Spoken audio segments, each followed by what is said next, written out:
Yo tout le monde, c'est Aurel, aujourd'hui on se retrouve pour la review du 24e épisode de SAO Alicization. Alors c'est le dernier épisode, on a eu l'information justement qui est tombée aujourd'hui, donc pour ceux qui ne savent pas, c'est le dernier épisode de cette première saison de Sword Art Online Alicization, et on a une seconde saison qui va commencer en fait en octobre. Bon, on n'a pas la date exacte, en tout cas il me semble pas, mais c'est en octobre que la suite arrive du coup, pour ceux qui se posent la question, parce qu'on sait que Alicization ça prend énormément, enfin ça peut faire énormément d'épisodes, et donc on sait que la suite arrive en octobre, donc il y a une pause pour le moment. Alors on va parler du dernier épisode, un petit peu de la saison en globalité. Bon, même si après autant de reviews, je pense que vous avez un petit peu mon avis sur la saison, mais on en reparlera. Si vous n'avez pas vu le 24e épisode, je vous invite à aller le voir, c'est dispo sur Wakanim comme d'habitude. Et c'était un épisode, encore une fois, qui était très très bon. Et encore une fois, j'ai eu le petit frisson à un moment donné de l'épisode quand même.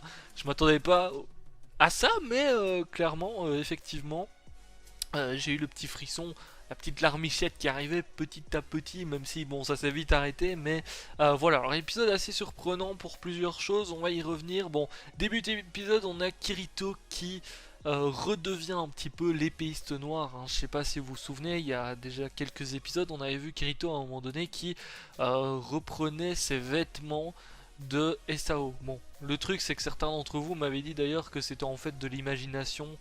D'après les bouquins, en tout cas dans les bouquins, c'était montré comme une hallucination, une imagination en tout cas de Kirito. Donc je sais pas si là c'est... Enfin, je pense pas qu'ici ça soit vraiment une hallucination ou de l'imagination, parce que eh bien on a Administrator qui les voit aussi en soi. Donc bon, c'est vraiment entre guillemets une transformation, en tout cas un changement d'habit du côté de Kirito. Donc on a Kirito en mode épéiste noir comme dans SAO qui est de retour. On a un 1v1 qui commence contre justement Administrator, et pour ça eh bien Kirito utilise l'épée, en tout cas ce qui reste de l'épée de Yuju. Et oui, je le dis pour une fois correctement parce que c'est le dernier épisode. Et donc on a justement une nouvelle épée qui est donnée à Kirito, et qui est en fait bon, la rose bleue mais ici est rouge. Et Kirito donc revient avec deux épées pour affronter Administrator. Alors bon, ça c'était un petit peu obvious quand même, hein, qu'il récupère une seconde épée. D'ailleurs j'en avais parlé dans je ne sais plus quelle review, sauf que je voyais plus celle au final d'Alice. Et parce que je voyais en fait Kirito à deux épées justement quand il affrontait Yujo. Et au final non, c'est maintenant qu'il récupère une seconde épée. Bon, il commence son affrontement avec Administrator. D'ailleurs encore une fois, bon, au niveau animation etc, vraiment l'épisode était top. Niveau ambiance aussi. Et bon, l'affrontement commence contre Administrator. Bon, Administrator n'a plus qu'un bras, sauf que elle a toujours eh bien autant de puissance. Elle utilise même des techniques d'Asuna au final, etc.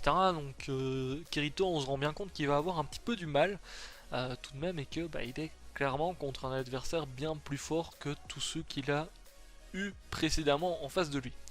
Le truc étant qu'il arrive quand même à se surpasser, encore une fois, bon c'est normal, il a un petit peu ses compétences des SAO qui sont de retour, et il arrive quand même à prendre un petit peu le dessus. Bon, il arrive à trancher notamment le bras d'Administrator, sauf que lui aussi il se fait trancher un bras. Bon, ça déjà très surprenant, je m'attendais pas à ce que Kirito perde quand même un bras. Alors bon, évidemment c'est dans ce monde là, donc voilà, disons que c'est tranquille pour son monde réel, pour lui dans son monde réel, mais c'est vrai que je m'attendais pas à ce qu'il ait un bras coupé. Encore une fois, bon, ça fait plaisir parce que je l'ai dit très souvent dans cette saison, mais le fait qu'il y ait du sang, le fait qu'il y ait des bras coupés, le fait qu'il y ait toutes ces choses-là, ça rajoute tellement de pression, etc. au combat, de l'importance au combat, parce que t'as vraiment l'impression qu'ils vont mourir, alors que bon, Kirito, là, il est vraiment dans un monde virtuel, mais t'as pas l'impression que c'est un monde virtuel, en fait. T'as vraiment l'impression que c'est quelqu'un qui est dans un monde de fantaisie, et qui peut effectivement mourir, se faire couper un bras, etc. Donc déjà ça c'est cool pour cet aspect là. Au final, il arrive effectivement à prendre l'avantage sur Administrator grâce à ça, en lui coupant son bras. Bon, même si après il utilise ses cheveux notamment pour le capturer, mais encore une fois, derrière il arrive à lui donner le coup de grâce en plein milieu du corps. D'ailleurs, on aurait dit qu'elle avait un trou de holo après, hein. Petite réflexion qui fait penser à Bleach, mais bon, c'était juste un trou au final. Euh, et Kirito, l'air de rien, il gagne son combat. Bon, ça, c'était un petit peu logique qu'il arrive à gagner contre l'adversaire vu que c'est l'ennemi. Bon, même si Pendant un instant, j'ai bien cru que c'était pas terminé parce que Administrator, après avoir reçu un coup, décide de se transférer dans le monde des humains, dans le monde de Kirito. Elle lui dit d'ailleurs, on se reverra dans ton monde cette fois, toujours avec son regard un petit peu folle. Sauf que en plein milieu du transfert en soi, bon, je sais pas trop comment est-ce qu'elle allait se transférer et dans quoi, très certainement, je sais pas, dans un robot qui était prêt pour le transfert au niveau du monde réel, parce que c'est vrai que ça faisait longtemps qu'on n'avait pas eu des nouvelles justement du monde réel, mais on en a à la fin de cet épisode-ci. Et donc elle commence tout doucement le transfert, sauf qu'il y a le clown, donc j'arriverai jamais à retenir son nom, un Chervelin, je sais plus, enfin soit, le clown là qui veut justement entre guillemets fusionner avec elle, qui en profite pour essayer de fusionner avec elle justement pendant qu'elle est en plein transfert. Sauf que bah, tout ça, ça crée une réaction un petit peu bête parce qu'Administrator, bah, elle se rend bien compte qu'elle est dans la merde à cause du clown qui essaye de fusionner avec elle et au final elle explose. Bon, du coup Administrator c'est terminé, sauf que derrière eh bien, on a toujours Yujo qui est à moitié coupé et tous les autres qui sont à terre tout simplement. Donc même si pour Administrator c'est terminé on va dire parce qu'elle a explosé, mis à part si elle a réussi à terminer son transfert de justesse ou je sais pas trop quoi, mais je pense pas vu ce qui s'est passé. Mais tous les autres sont toujours à terre. Et donc on a une scène là, c'est cette scène là qui m'a filé le frisson, entre justement Yujo et Kirito. Notamment il lui donne, enfin il lui fait toucher le cristal qu'il avait, vous savez, les cristaux qui ont les souvenirs des gens. Bah, il fait tout simplement toucher le cristal à Kirito. Et au final, on a, boum, toute une scène où on les voit quand ils sont enfants, etc. C'est une scène qu'on avait déjà vu le début, au moment où justement Administrator essayait de prendre les souvenirs de Yujo. On avait déjà vu cette scène un petit peu. Et donc on a la scène où tout simplement ils sont petits encore avec Alice et Kirito, où justement il donne un cadeau pour l'anniversaire de Yujo. Et bon, c'est cette scène-là qui m'a fait un petit peu voilà, réagir, et surtout par la suite parce qu'on a la musique notamment de l'épisode 19 si je ne me trompe pas qui revient, et bon c'est une musique qui est quand même très triste etc notamment, donc c'est une musique qui va très bien pour ce genre de scène. Et bon, personnellement dans les animés quand ça me touche énormément et tout, c'est souvent grâce à l'ambiance générale, à la musique qui rajoute derrière etc, et c'était le cas ici. Notamment, donc en fait on a Kirito qui récupère entre guillemets un petit peu de souvenirs de quand il était petit quand même, parce qu'il faut pas oublier que Kirito non plus n'avait plus trop de souvenirs de quand il était petit, etc. dans ce monde là en tout cas. Donc il récupère un petit peu de souvenirs et bon ben, on se rend bien compte que c'est impossible de sauver Yujo. D'ailleurs il y a Kirito qui essaye de le sauver, qui essaye de le soigner, mais il n'y arrive pas, tout simplement. Il y a carrément Yujo qui lui dit non mais laisse tomber, cette fois-ci c'est fini. On va dire je ne te vois même plus, enfin voilà, je te vois un petit peu parce que tu es la lumière des ténèbres, je crois qu'il dit un truc comme ça, mais voilà. Et bon, il y a Yujo qui lui dit bah, on sera toujours là, en parlant du cœur effectivement de Kirito, vu qu'il récupère un petit peu de souvenirs, etc. Et quand il dit on, eh bien c'est tout simplement Yujo plus les souvenirs d'Alice quand elle est petite, parce que bon, Alice elle est toujours là tout de même, enfin elle est à terre, mais bon, elle est toujours là tout de même. Et donc en fait quand on voit ça, faut pas oublier que ce sont effectivement les souvenirs d'Alice, de l'ancienne Alice, avant qu'elle soit effectivement chevalier dans toute cette scène là, parce que ça peut porter peut-être à confusion pour certains. Mais voilà, et donc la scène était vraiment très bien faite au niveau de la mort, on va dire, de Yujo notamment, et de la mort des souvenirs d'Alice, on va dire ça aussi, hein, pour le coup. Donc ça, déjà, c'était hyper sympa comme scène. J'ai trouvé que c'était vraiment touchant et tout. C'est pas la première scène de toute manière qu'on a dans cette saison et qui est assez touchante. Et voilà. Bon, en tout cas, c'était cool aussi de revoir un petit peu le Kirito d'antan de Sao. Se battre avec d'anciennes techniques, etc. Même Administrator qui utilisait d'anciennes techniques qu'on avait vu dans les précédentes saisons. Donc ça, c'était vraiment hyper cool pour le coup. Après ça, bon, il décide un petit peu d'aller sur la... Sur la... Comment est-ce qu'on va dire, sur le contrôleur du monde, je sais pas comment est-ce qu'on peut appeler ça, enfin, il essaye de lancer des commandes, etc. Vous savez, dans les trucs qu'Administrator avait là pour pouvoir contrôler un petit peu le monde et tout.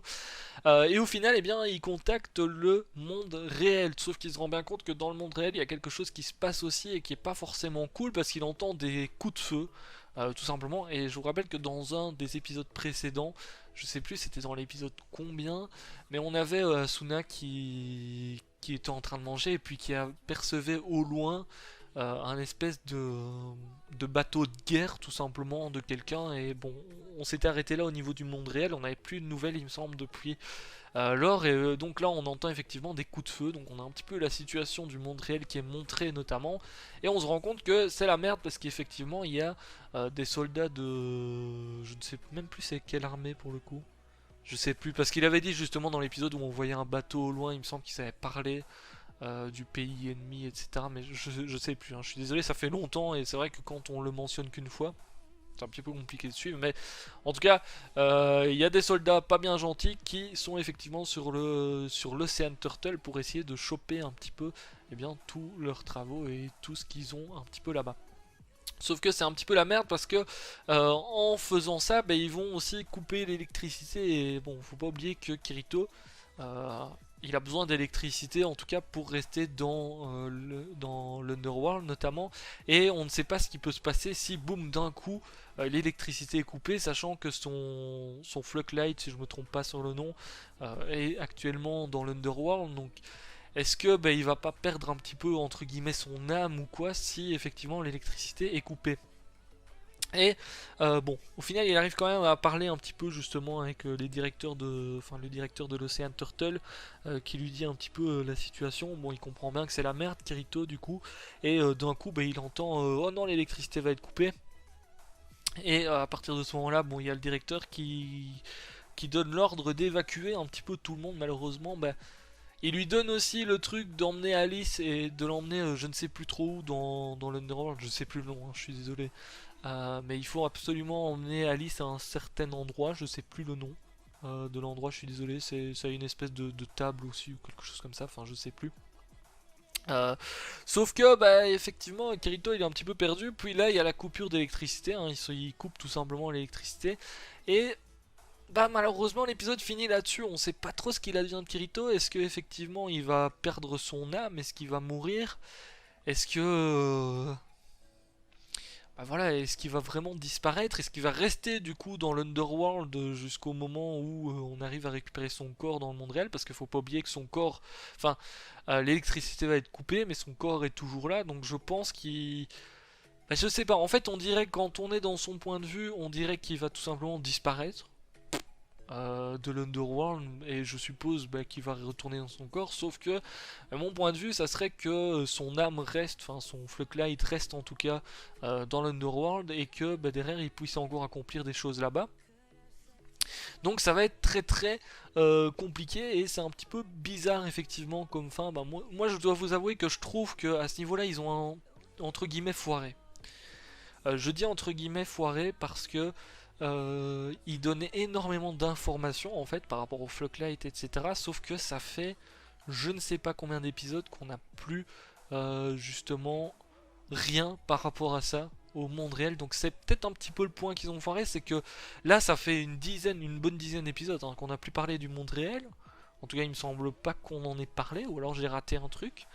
Et c'est vrai que là, boum, d'un coup, on voit un petit peu ce qui se passe et on est un petit peu en mode questionnement. Oh là, c'est le bordel et tout, mais c'est vrai que malheureusement, vu que les informations sont assez vieilles et n'ont pas forcément été hyper répétées, etc., parce que là on est clairement dans l'Underworld depuis des épisodes et des épisodes, on est un petit peu perdu sur ce qui se passe. Et à la fin, je me demande si Kirito disparaît du coup de l'Underworld ou pas, surtout qu'il a l'imagination de voir Asuna qui essaie de le récupérer. Donc je pense que effectivement il y a l'électricité qui se coupe et que son âme va être aspirée, on va dire, par justement l'Underworld. Enfin, son Flocklight va rester là-bas et je suppose qu'ils vont essayer de récupérer le corps du coup pour récupérer son Flocklight derrière et pouvoir lui remettre dans le corps. Bon, je sais pas trop. Je dois vous avouer que je suis un petit peu mitigé par rapport à la fin tout de même parce que je la trouve un petit peu compliquée en soi à comprendre, sachant que ça fait des épisodes et des épisodes qu'on n'a pas eu forcément énormément d'informations sur tout ce qui est justement Flocklight, etc. Déjà à l'époque quand ils avaient parlé de tout ce côté là, de tout le côté IRL, etc., c'était très compliqué. Déjà à l'époque l'explication était bien, mais bon, ça faisait beaucoup d'informations d'un coup, en tout cas, je trouve personnellement. Je sais que j'étais pas le seul parce que certains avaient réagi dans les commentaires, et c'est vrai que il y a des infos qui on peut être passé à côté, on peut avoir oublié et tout. Je trouve un petit peu dommage qu'il n'ait pas donné plus d'explications à ce niveau-là. Bon, on verra bien. Peut-être qu'aussi c'est fait pour justement ne pas savoir ce qu'il advient de Kirito. Et je pense qu'on ne le sait pas, hein, tout simplement. Même en ayant toutes les explications, en se souvenant de tout, je pense qu'on ne sait pas vraiment ce qu'il advient de lui. Et c'est un petit peu pour imaginer la suite et pour laisser du suspense jusqu'à la prochaine saison. Pour le coup. En tout cas, pour parler globalement de cette saison 1, parce qu'en soi c'est une saison 1, au niveau de l'animé, elle était vraiment très très bonne. J'ai plus kiffé cette saison que les autres saisons des SAO. Pour le côté déjà, dans le monde où il est, je trouve qu'il est beaucoup plus sympa que SAO, que Gun Gale Online, etc. Dans le sens où il y a effectivement l'histoire du sang, l'histoire des gens qui se font couper des bras et tout. C'est peut-être con, mais ça ajoute vraiment un plus. T'as plus l'impression d'être dans un jeu vidéo. Alors, euh, les autres mondes étaient sympas, mais t'avais plus l'impression que c'était là en mode divertissement en fait. T'avais moins l'enjeu. Je trouve que non, on va plutôt changer tout ça. On a plus l'impression qu'il peut mourir dans l'Underworld ici que dans les autres jeux SAO. Pourtant, c'est pas forcément le cas. C'est-à-dire que, enfin, dans les autres jeux SAO, dans les autres jeux qu'on a déjà vus, en tout cas dans l'histoire, dans le sens où avant c'était des tas de pixels, on voyait un petit peu les blessures, mais c'était des tas de pixels, etc. Et ici, ça rajoute vraiment un truc, je trouve. Et j'espère que ça va continuer comme ça. Bon, je suppose que ça va continuer comme ça parce que si on a effectivement ce côté-là, ils vont pas l'abandonner en plein milieu. Surtout que la prochaine saison, c'est toujours Alicization, donc je pense que ça sera toujours dans l'Underworld. Mais je sais pas ce que vous en pensez. Après, globalement, le monde en soi, c'est un monde un petit peu en mode moyenâgeux, fantasy, etc. Bon, ça fait penser un petit peu à l'ambiance des SAO, hein, tout simplement. Quand je dis SAO, je parle du jeu SAO. Hein, donc dans la première partie de la saison 1, c'est un petit peu le même genre, sauf que ici t'as pas des donjons, etc., des espèces de quêtes, etc. Mais bon, niveau ambiance, quand tu vois les villages, les villes, etc., euh, c'est un petit peu dans le même genre. Enfin, tu vois que c'est un petit peu fantasy, etc. Donc voilà. Sinon, il y a des choses que j'attends quand même de la prochaine saison.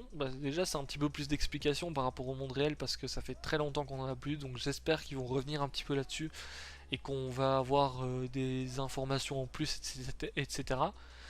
J'espère aussi que du côté de Kirito, je pense qu'il va rester à mon avis dans l'Underworld. Moi, c'est ce que je dirais par défaut, c'est que son âme va être peut-être retirée, enfin son Flucklight va rester dans l'Underworld.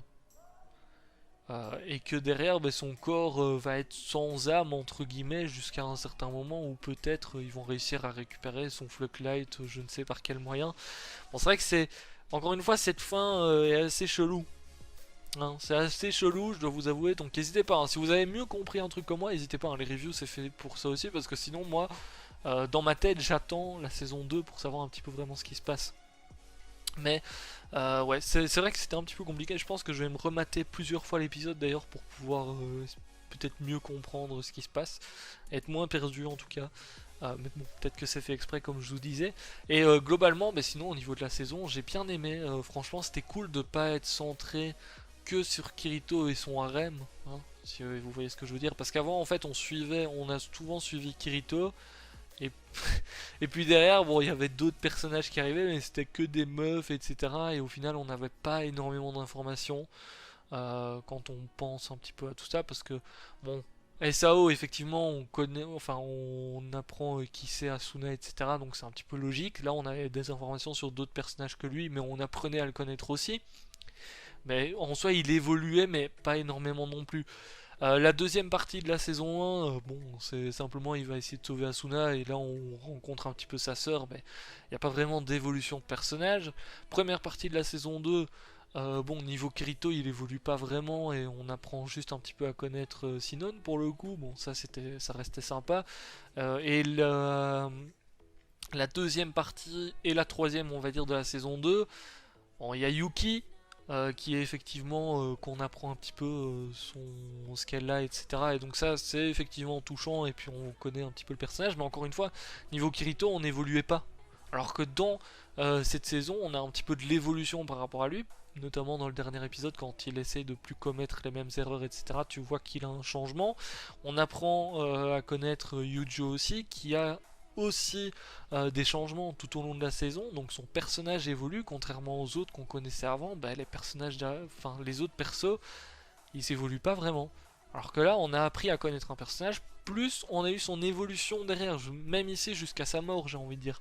Bon, Alice, on a appris à connaître l'ancienne Alice et la nouvelle, mais bon, c'est vrai qu'on n'a pas effectivement d'évolution de personnage en soi, vu que on a des changements de caractère au niveau du personnage, etc. Mais c'est des changements qui sont dus à une perte de mémoire, donc c'est pas la mentalité qui évolue, etc. C'est juste qu'elle change, quoi. C'est comme une nouvelle personne, donc bon, un petit peu plus compliqué. Ça, c'était cool, par contre, qu'on ait effectivement du changement du côté de Kirito, vu que c'est quand même le héros principal. Il était temps qu'il ait un petit peu de changement de son côté, et j'espère que on va continuer à avoir un petit peu de développement de son côté, et qu'on aura des persos assez intéressants dans la suite, en tout cas. C'est ce que j'espère. Je suppose qu'on aura toujours Alice qui sera là, quand même. Et j'espère qu'effectivement on va avoir pas mal de... Enfin, qui vont continuer en fait, tout simplement. Qui continuent sur la lancée d'Alicization, ça serait cool, et je pense que ça va être le cas, parce que d'après beaucoup, Alicization c'est vraiment la meilleure partie des SAO, donc je pense que ça y est pour quelque chose, qu'on voit un petit peu des personnages, qu'on apprend à les connaître, etc., qu'ils évoluent par rapport à avant. Sur ce, bah écoutez, je vais vous laisser pour cette vidéo review. N'hésitez pas à me dire ce que vous avez pensé de toute cette saison et de ce dernier épisode, si vous avez des explications à donner en plus, peut-être pour m'aiguiller un petit peu dans ce que j'ai pas trop compris, ou si j'ai oublié un truc ou l'autre. N'hésitez pas encore une fois en commentaire. Moi je vous laisse ça, je vous dis à très très bientôt. Ciao, ciao. Loin du temps perdu, il est temps d'avancer.